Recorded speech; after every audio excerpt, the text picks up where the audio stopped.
So we got another crazy episode. Look like Hope is doing battle with Steffy and Taylor.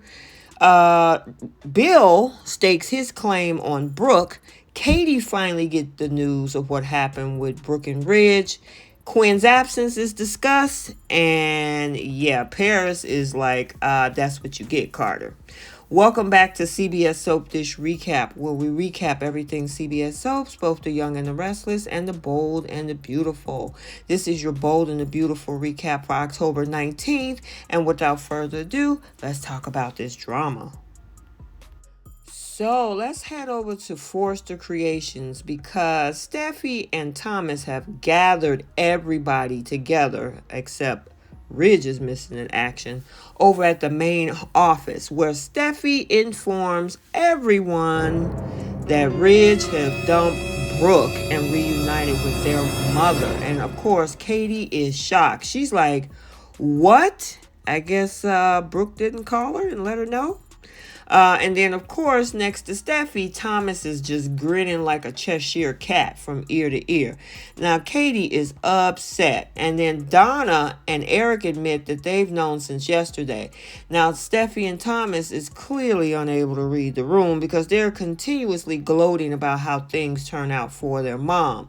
Paris, who I don't know why she's there, but anyway, she can't imagine how tough this is for Brooke's family. Now, Eric says that while everybody's catching up on recent events, he might as well drop another bombshell that Quinn texted him to say that she's leaving the company. Actually, she already has. And not just the company, according to Carter, Quinn left me too. And what was this meeting about? I thought this was a business.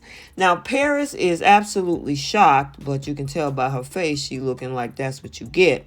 About everything that Quinn did to prevent her from marrying Carter, she ditched him. Now, Carter admitted that what he did to Paris was unfair and apologizes for not being honest. And nobody knows where Quinn went. She just left. And then Carter was like, look, my love life is hijacking this meeting. Clearly the way Steffy, of course, wanted to go back to gloating. Now, she's saying this is about celebrating our parents' reunion. And Katie suggests, wait a minute, hold on, sweetheart. Don't count Ridge and Brooke out. Now, speaking of Brooke, let's go over to her place. And she is continuously still talking to Liam and Hope. And she asks again, why did Ridge leave me for Taylor? Now, Hope asks if it has something to do with Douglas' custody. Now, Brooke said that's not likely the case. And then revisits the whole knife situation and the fact that Thomas could have put Douglas in danger. Now, Hope thinks Thomas have changed, but Liam, of course, is siding with Brooke. Now, Liam wonders if maybe Ridge is upset about her relationship with Bill, but Brooke said that can't be it. Bill, me, we have nothing going on.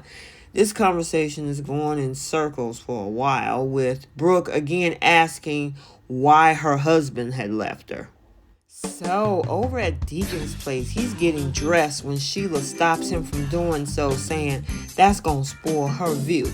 Now, she might only have 9 toes, but she says she still have 9 lives, which prompts him to now talk to God about the situation. And he was like, the Almighty told me that I need to lay down some ground rules, he says. And rule number 1, if she gets caught, too bad, so sad, he is out of it.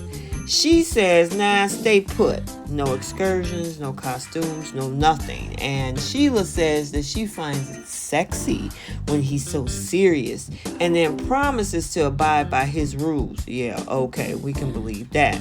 I'll do anything to make sure I keep creating paradise for you, Daddy.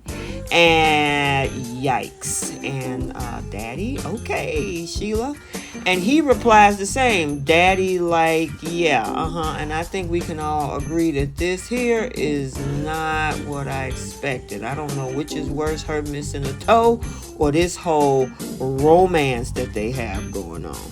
Now, Deacon is wondering why he's even risking everything for Sheila in the first place, who says it's because he's having the best sex of his life. And she also talked about the money she's going to lavish him with. We ain't seen that money yet. Just then, there's a pound on the door. And it's no other than Bill Spencer yelling at Deacon to open up, convict. And after going back and forth with all their unpleasantries, Bill said that he swung by to tell Deacon that Brooke and Ridge are no longer a couple and that Deacon needs to stay far, far away from her. Now, Deacon admit that he's surprised by the whole Brooke and Ridge breakup, where Bill says, I'm not. And he called him not being the smartest, brightest bulb in the chandelier, pointing out that Ridge always disappoints Brooke. And then again, he lays down the law, declaring that Brooke is his turf. Man, Katie was right. Now, Bill gives Deacon fair warning. Brooke is going to come to me, and you can count on that. Deacon thinks that by treating Brooke like a piece of property, he's only proving that he really don't know the girl at all. And Bill put him on notice that Brooke needs a man who can make her happy, and that ain't you, Deacon. You ain't nothing but a two-bit con man always looking for an angle. And Bill was like, and I am, well, I'm me. I'm going to help Brooke get over Ridge while on my yacht, which I'll fly her on my private jet. Am I painting a picture that you can even understand, convict? Now, Deacon comes back saying that money don't really matter to Brooke, even though she never married a poor dude, but she always followed her heart. Bill says, yeah, sure, and it will lead her right to him because he checks every box: heart, soul, and wallet. Deacon was like, okay, you know what? Yeah, all right, cool. It's time for you to get out. But of course, Bill doesn't exit without throwing this whole handful of cash at him. I guess it was some reminder for Bill to let Deacon know who he was dealing with. The dollar bill Spencer. The man even got his face on the dollar bills. I'm like, oh my God, really? So after Bill leaves, Sheila comes in and she is stunned by the news that Ridge left Brooke, clearly wondering what this means for her future. Her wheels were turning. Now, over at Brooke's house, she's sitting on the couch, repeatedly asking herself, why? Thomas is flashing back to having made that phone call to CPS, and I guess we're going to continuously see that. And then Hope decided to storm into the main office over at Forrester, slamming doors to confront Steffy. Hope accuses Steffy of working with Taylor to steal Ridge from Brooke. My mom is not a homewrecker, according to Steffy. But Hope was like, you know what, cut the crap. She was there. She watched Taylor flirt with Ridge openly. Your mom went along with this in the most underhanded way possible, and you help. And I'm not going to let you get away with it. You and Taylor are not going to be the reason that my mom's marriage get destroyed, and I'm going to do my damnedest to stop you.